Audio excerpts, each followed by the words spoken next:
Olá, pessoal dos segundos anos, espero que todos estejam bem. Vamos agora retomar a nossa caminhada aí no segundo bimestre. Tá? E, obviamente, o que a gente vai estudar agora ainda tem um pouco de ligação, porque a gente viu no finalzinho do primeiro bimestre, né, quando a gente estudou lá o Império Bizantino, é o que estava ocorrendo na Europa Oriental no período chamado Idade Média. Esse período que começa com a queda do Império Romano do Ocidente em 476 e termina em 1453 com a conquista de Constantinopla pelos turcos, o fim do Império Romano do Oriente. Esse período de 1000 anos aí da Idade Média é o que nós vamos estudar agora ao longo desse segundo bimestre, ok? Então, peço a vocês que peguem o caderno e vão anotando. Daqui a pouco eu vou colocar um slide aí para a gente guiar a nossa apresentação. Peço a vocês então que peguem o caderno e vão anotando as ideias principais do vídeo, para que vocês não só assistam o vídeo, mas que vocês começam a absorver as ideias aqui que a gente está trabalhando, que são muito importantes para a gente ter uma ideia, uma compreensão do que vem pela frente. Tá? Então, façam isso, ok? Vamos começar agora abordando o tema dessa aula, que é o feudalismo. Nós vamos ver os aspectos econômicos, sociais, culturais, de uma forma de organizar a sociedade que recebeu o nome de feudalismo. Então vamos começar a falar sobre o feudalismo observando essa gravura aqui. Ela não é uma gravura típica do auge do feudalismo, mas nela a gente encontra bastante elementos que caracterizaram a sociedade feudal. Essa gravura, esse desenho, é uma iluminura, uma ilustração de um livro chamado Livro das Horas, do Duque de Berry. É do século XIV, então já é do período finalzinho lá do feudalismo. Okay? Mas o que vocês observam nessa imagem? Pense bem, quem será que é essa pessoa que está plantando? Qual o objetivo da produção?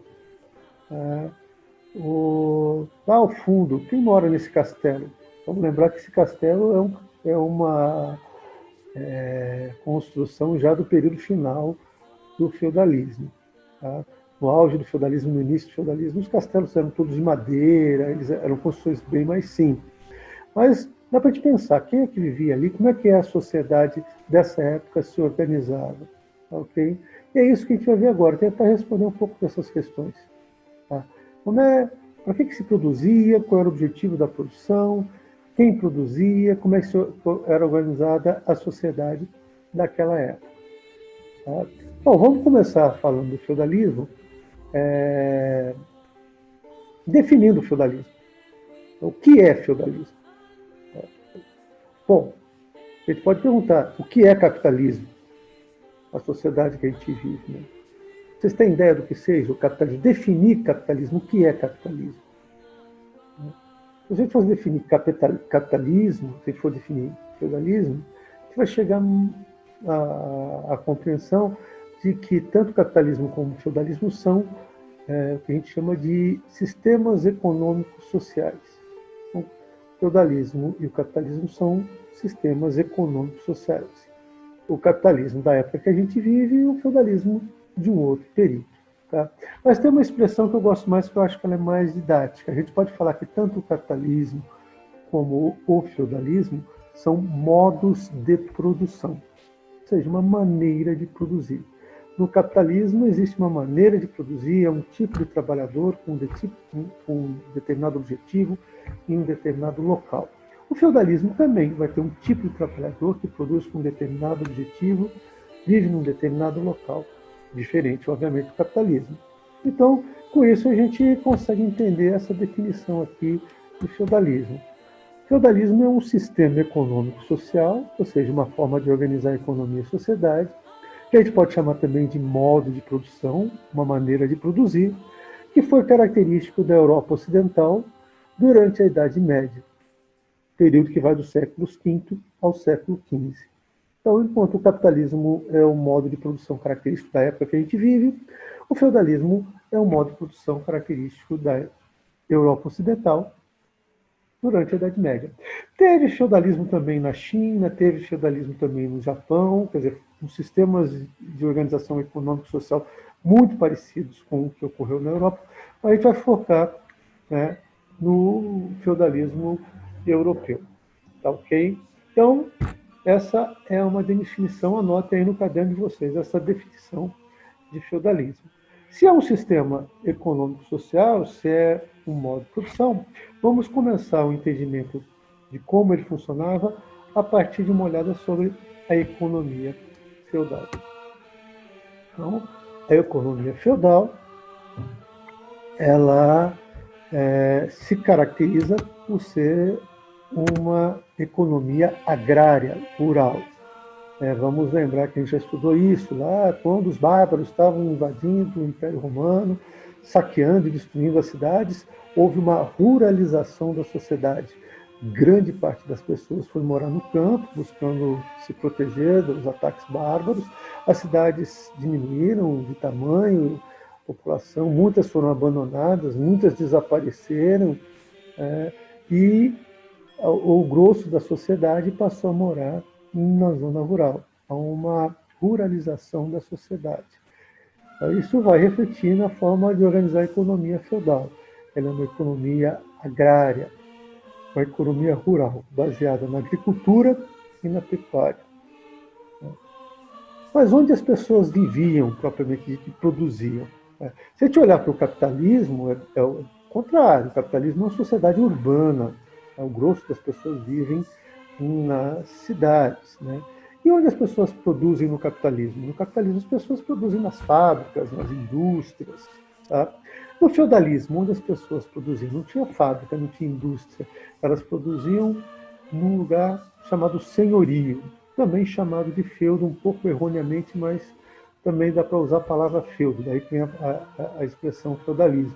Então, no feudalismo, a unidade de produção onde as pessoas produziam era um feudo, ou também a gente pode chamar de senhorio.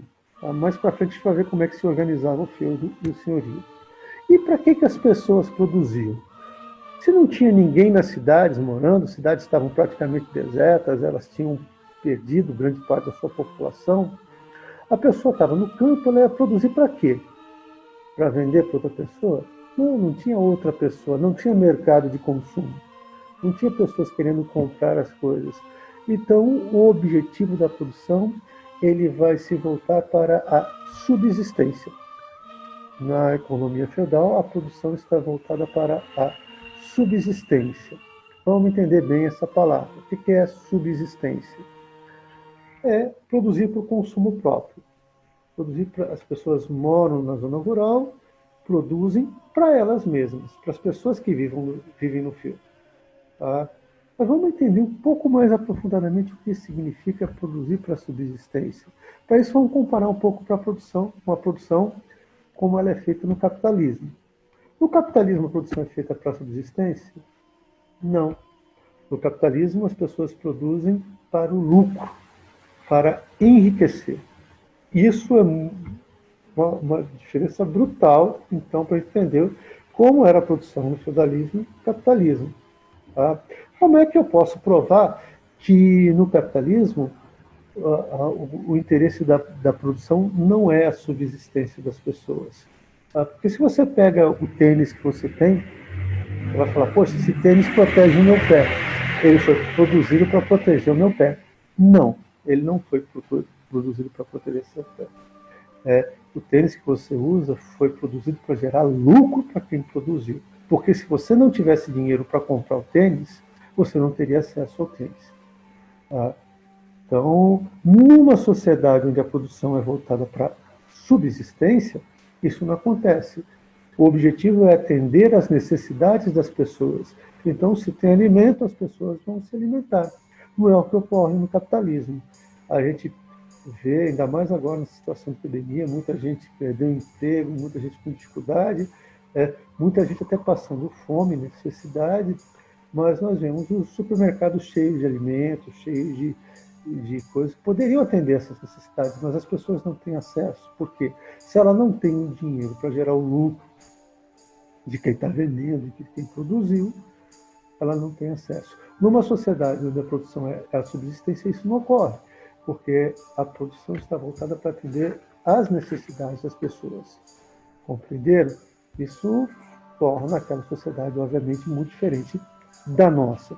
Ah, quer dizer, então que era uma maravilha lá no feudalismo, todo mundo tinha acesso a tudo? Não, não era bem assim. Por quê? Porque havia muita escassez, havia pouco conhecimento, havia pouca... Se vinha um inverno rigoroso, estragava a plantação, e as pessoas não tinham onde comprar. Se elas não produzissem, elas não tinham onde comprar as coisas. Então havia escassez, e muitas vezes sobrava. Mas o que havia é o seguinte: se tinha alimento, não tinha ninguém passando fome, porque o alimento era utilizado para atender a necessidade das pessoas. Tá? Isso é produzir para a subsistência. Tá? Feito esse parênteses, vamos ver uma outra característica importante lá da economia feudal. Dentro do feudo, as pessoas viviam no feudo, né, produziam no feudo, buscava-se a autossuficiência. Ou seja, as pessoas tinham que produzir tudo o que elas necessitavam. Porque se não produzisse, não ia ter onde pegar, onde comprar. Então, imagina, não adianta produzir só alimento e não fazer a roupa, porque vai ficar pelado no inverno, Europa, muito frio, não dá certo. Então precisava ter buscar a autossuficiência. E se tentava-se conseguir a autossuficiência, ou seja, produzir tudo que as pessoas necessitavam, eles tinham que produzir um pouquinho de cada coisa. Então tinha que produzir um pouco de trigo para ter pão, tinha que produzir um pouco de uva para ter vinho, tinha que criar lá uns porcos para ter acesso à carne. Eles não tinham grandes necessidades, era de se alimentar, e também não havia muito luxo naquela época, né? Muitas das coisas que a gente consome hoje não estavam no cardápio deles, né? Não tinha, por exemplo, na Europa não tinha batata, não tinha tomate, não tinha café. Tudo isso daí chegou na Europa muito tempo depois. Então, a agricultura estava baseada na produção de alguns cereais, alguns legumes e verduras que eles tinham lá, algumas frutas, um pomar para ter algumas frutas, a carne, principalmente a carne de porco. Matar um boi era antieconômico, porque o boi precisava de muito pasto, e eles precisavam de uma grande quantidade de terra para produzir trigo, cevada. Então,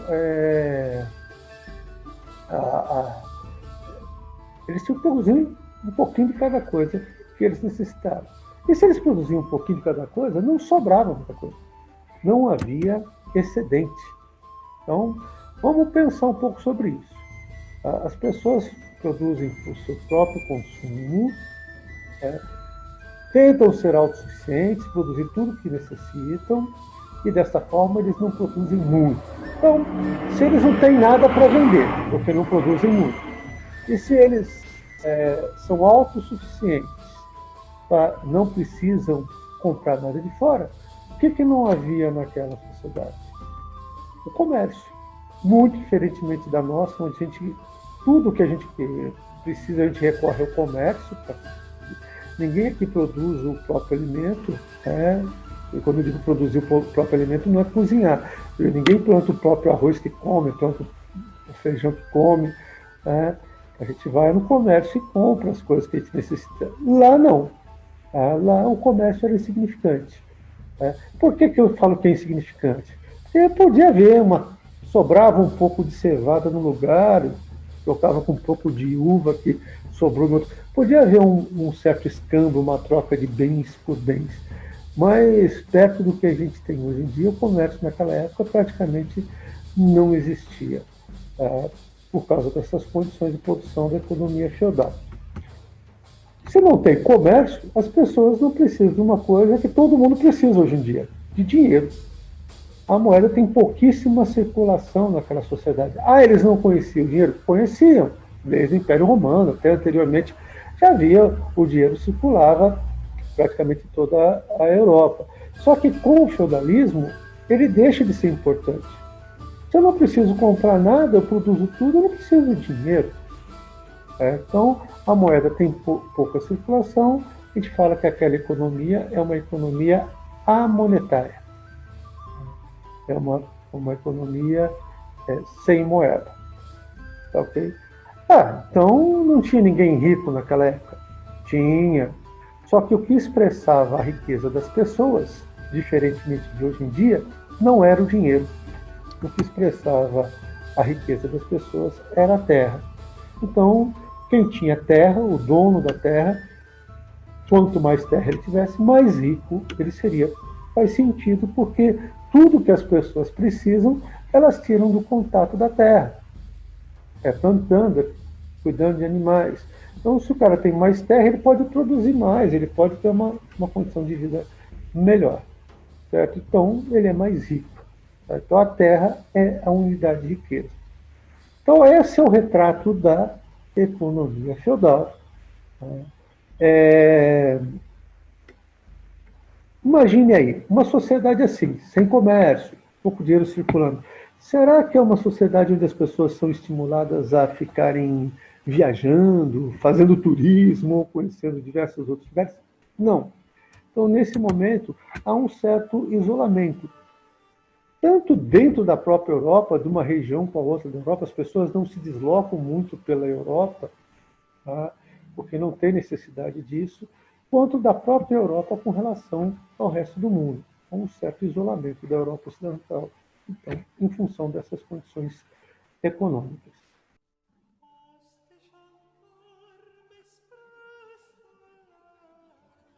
Bom, agora a gente vai dar uma olhada aqui em como se organizava a sociedade feudal. A gente vai ver também que é uma sociedade muito diferente da sociedade capitalista que a gente vive. A principal diferença é que a sociedade feudal é uma sociedade estamental. O que é uma sociedade estamental? Vamos entender esse conceito. Tá? No capitalismo, nós vivemos numa sociedade de classes sociais. Por que sociedade de classes sociais? Porque no capitalismo existe mobilidade social. Você pode nascer pobre, morrer rico, pode nascer rico, perder tudo, ficar pobre. Isso é o que a gente chama de mobilidade social. Transita pelas camadas sociais. Não é fácil, mas acontece. Né? Na sociedade estamental, isso não ocorre. No capitalismo, o que determina o status, a posição da pessoa na sociedade, é a riqueza que ele tem. Quanto mais rico, mais no topo da sociedade. Na sociedade estamental, a gente viu que dinheiro não era importante naquela época, então isso não determina muita coisa para as pessoas. Então, na sociedade estamental, que caracterizava o feudalismo, o que determinava a posição das pessoas na sociedade é o nascimento delas. Então, se uma pessoa nasce numa determinada camada social, ela vai permanecer dela independente nessa camada, independente do que ela faça. Tá? Então, o nascimento determina qual é o status da pessoa. E com isso não há mobilidade social. Não adianta alguém que nasceu lá nas camadas mais baixas trabalhar 10 dias na semana, 50 dias no mês, que não vai conseguir sair daquela posição social dele. Né? A mobilidade social é muito pequena. Existe mobilidade social? Existe em alguns casos, dentro da igreja, por exemplo, mas são coisas, são exceções muito raras. Para a maioria das pessoas, qualquer tipo de ascensão social está fora da sua possibilidade. Tá? Então, primeira coisa é sociedade feudal, é uma sociedade estamental. Anotem isso aí no caderno de vocês. Assim como estava dividida a sociedade feudal. Olha aí, a sociedade feudal estava, né, naquela época, não existe mais, em 3 camadas. Essas camadas são chamadas de estados ou estamentos, por isso o nome sociedade estamental, diferentemente de uma sociedade de classes. Numa sociedade de classes existe mobilidade social. Numa sociedade estamental não existe. Temos algumas sociedades que, embora estejam se modernizando, ainda se organizam dessa forma. Uma sociedade hindu, por exemplo, as castas hindus, elas são um tipo de estado, de estamento, no qual a posição dela, o que ela pode almejar dentro da sociedade, está definida pelo nascimento dela. Ok? Então, três principais camadas sociais que haviam no feudalismo. Tá? Bom, uma delas era a nobreza. A outra eram os servos e a outra era o clero. São essas três principais camadas sociais da época do feudalismo. Então vamos ver aí o que caracterizava a nobreza. Bom, os nobres eram os donos de terras. Eles também eram chamados de senhores feudais, senhores dos feudos, senhorio, feudo, os senhores dos feudos, os donos de terra. Certo? Só que ser dono de terra naquela época é diferente de ser dono de terra hoje em dia. Hoje em dia, a terra é comprada, vendida, comercializada. Naquela época, não havia comércio de terra. Não tinha dinheiro circulando. Então, como é que as pessoas conseguiam terra? Conquistando, lutando pela terra. Então, se alguém tivesse uma terra, ele teria que ter condições de defender essa terra, evitar que outras pessoas fossem lá e tomassem essa terra dele. Certo? Então, os senhores feudais, eles também eram líderes militares, eles tinham que ter pequenos exércitos para proteger as suas terras. Então, eles lideravam um pequeno exército, eram líderes militares. O senhor feudal, ele não era caracterizado por um cara que estudava muito, não. Ele era um cara treinado para ser um guerreiro, para lutar. Então, ele tinha que saber montar cavalo, usar espada, ter espírito de liderança. É isso que se esperava de um senhor feudal, de terra. Né? Aliás, tem só fazendo aqui pode confundir um pouco vocês. Todo membro da nobreza é um senhor feudal? Não. Porque o senhor feudal é o dono da terra, mas ele tem filhos. Esses filhos são nobres? São. São os senhores feudais? Não, enquanto não herdarem a terra. Aliás, inclusive a terra, para que ela não fosse sendo dividida, já que ela é a unidade de riqueza daquela época, é isso que garante o prestígio e o poder das pessoas naquela época, quem herda a terra é o filho primogênito. O segundo, terceiro, quarto filho, não. A não ser que o primeiro filho morra antes dele. Certo? Então,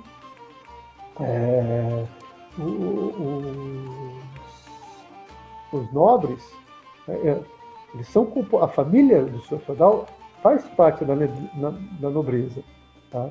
Mas não significa que eles sejam senhores feudais. O senhor feudal é o dono da terra. A esposa do senhor feudal é uma nobre? É membro da nobreza. Mas a senhor feudal, não. A não ser que o marido morra e ela consiga, de alguma maneira, administrar a posse dela. Era raro, mas em alguns casos, em algumas regiões, isso era possível lá na Europa. Então, a nobreza é formada pelos donos de terra e seus familiares. O dono de terra é o senhor feudal. Ele tem que ser um líder militar, então ele detém um monopólio do uso das armas. Ele é o detentor do poder político. Né? Lembra que a gente falou isso daí lá quando falamos do Reino dos Francos, que é uma descentralização do poder político ali durante esse período na Europa Ocidental. Cada senhor feudal, ele detém o poder político, é ele que aplica a justiça dentro das suas terras. Ele decide quem está certo e errado, ele tem o poder de punir, ele governa as suas terras. Então o poder político está descentralizado nas mãos dos inúmeros senhores feudais. Quem são os servos? Os servos são os camponeses, os trabalhadores. Eles estão presos à terra. E aí vem uma coisa importante que às vezes até cai bastante em vestibular, a tentativa de verificar se vocês sabem distinguir a escravidão da servidão e do trabalho livre e assalariado. São três formas de explorar a mão de obra, três formas diferentes. Então, na escravidão, o trabalhador ele é uma propriedade do senhor, o senhor é dono dele, pode vender, comprar, isso é uma escravidão. Trabalho livre assalariado. O trabalhador, em tese, é livre. Ele vai trabalhar se ele quiser. Se não quiser, ele pega a conta, vai embora, vai trabalhar em outro lugar ou não trabalha mais. É o trabalho livre assalariado. E o servo? O servo está um pouco na intermediária entre os dois. Ele não é uma propriedade do senhor feudal, certo? O senhor feudal não pode vender, não pode comercializar o servo. Então, ele não é um escravo. Tá? Mas ele também não é totalmente livre como os trabalhadores de hoje em dia. Né? Ele está preso à terra, ele pertence à terra. Se um senhor feudal conquista a terra de outro senhor feudal, os servos que trabalham nessa terra vão junto com a terra. Eles deixam de prestar serviço para o senhor feudal que perdeu a terra e vão prestar serviço para o novo senhor feudal. Então, há essa ligação forte dos camponeses com a terra, das quais eles não podem sair. Tá? Mesmo porque não existe opção. Ou ele trabalha no feudo, ou ele trabalha no feudo, porque não existe uma opção, uma outra alternativa de sobrevivência para eles. Ok? E o clero?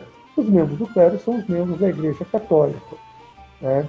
Então, a gente viu que a sociedade feudal é uma sociedade estamental, ou seja, a posição dos indivíduos é determinada pelo nascimento. Então, se o cara morre nobre, ele vai... Ou melhor, se o cara nasce nobre, ele vai morrer nobre. Ele pode até perder a terra, deixa de ser senhor feudal, mas nobre ele não deixa de ser, porque isso é uma condição de nascimento. O cara que nasce servo vai permanecer servo, vai morrer servo. E o cara que nasce no clero? Ninguém nasce no clero. Né? Porque a Igreja Católica ela proíbe, desde aquela época, desde o começo da Idade Média, ela proíbe o casamento de padres, filhos. Membro da Igreja não pode casar, não pode ter filho. Então ninguém, em tese, nasce dentro da Igreja. Embora existem relatados diversos casos aí de papas que tinham filhos, tal. Mas isso é tudo por baixo do pano. Né? Embora muitas vezes ficasse bastante evidente. Bom, o fato é de que ninguém nasce dentro da igreja. Ué, então como é que faz isso aí? Como é que fica essa questão? Para resolver isso aí, a Igreja Católica, os membros da Igreja Católica, eles eram, não assim formalmente, mas disfarçadamente divididos em duas camadas, o alto e o baixo clero. Quando alguém da nobreza entrava na igreja, ele ia fazer parte do alto clero. Ia ser bispo, cardeal, abade, pessoal que dominava, que controlava a igreja. Alguém do povo, um camponês que entrasse na igreja, ele ia fazer parte do baixo clero. Então ele não ia viver no luxo, na riqueza que o alto clero vivia, por exemplo. Mas, de qualquer maneira, entrar na igreja é uma certa possibilidade de ascensão social, de melhoria de vida, de aprender a ler e escrever.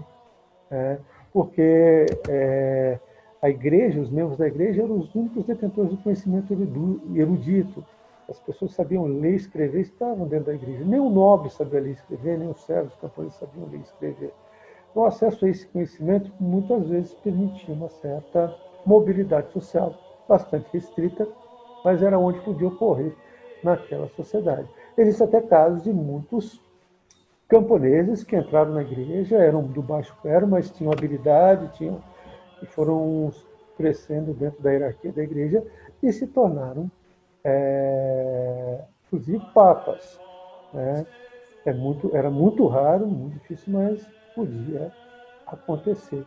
Então, a igreja é a detentora do conhecimento erudito. Com isso, ela alcançou muito poder. A igreja alcançou um grande poder espiritual e também uma grande riqueza material.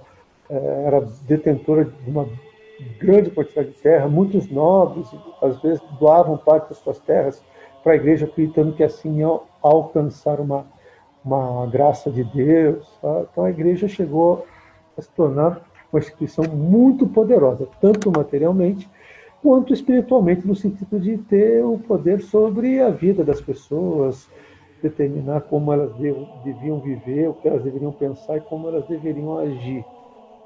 Ela tem uma influência muito grande. No finalzinho aqui dessa aula a gente vai falar um pouco mais sobre isso. Tá ok? Então a igreja, né, como detentora do conhecimento erudito, ela olhava para essa sociedade e comparava essa sociedade a um corpo humano. Falava, Nós, da igreja, somos a cabeça desse corpo, porque nós temos a consciência moral, nós temos o conhecimento. Os nobres, eles são os braços desse corpo, que com suas armas conseguem defender a sociedade. E os servos são as pernas, e os pés que sustentam com o seu trabalho todo o peso dessa sociedade. Então a igreja olhava para a sociedade e falava assim. É, então não é uma maneira muito justa assim, de ver a sociedade, embora essa comparação com o corpo humano tivesse alguma lógica, é, mas tem uma camada aí que leva as outras duas camadas nas costas, trabalhando para elas e produzindo o sustento delas, que são os servos. Né? Tem umas expressões em latim que caem muito em vestibular também, né? Que vem dessa maneira como os próprios clérigos, as pessoas daquela época olhavam para a sociedade, né? Eles olhavam para a sociedade e falavam: oh, os membros da igreja são os oratores, aqueles que oram, aqueles que rezam. Então, a função do cara é rezar, é cuidar da parte espiritual das pessoas. Os nobres eram os belatores, aqueles que guerreiam, aqueles que através do uso da força e da violência, mantêm a ordem e protegem a sociedade. Né? E os servos são os labradores, aqueles que trabalham, tá? Aqueles que com seu suor sustentam aquela sociedade. Então, era uma maneira da igreja criar um conjunto de ideias assim e fazer as pessoas, não, Deus deu uma função para cada um e cada um tem que se contentar e atuar dentro da sua função. Era uma maneira de convencer as pessoas, principalmente aquelas que eram as mais exploradas, que trabalhavam, sustentavam os outros e tinham pouca compensação por isso, né, de que cada um tem o seu lugar na sociedade e cada um deve aceitar essa condição. Então, esse é um retrato aí, bastante resumindo, obviamente, de como funcionava a sociedade feudal.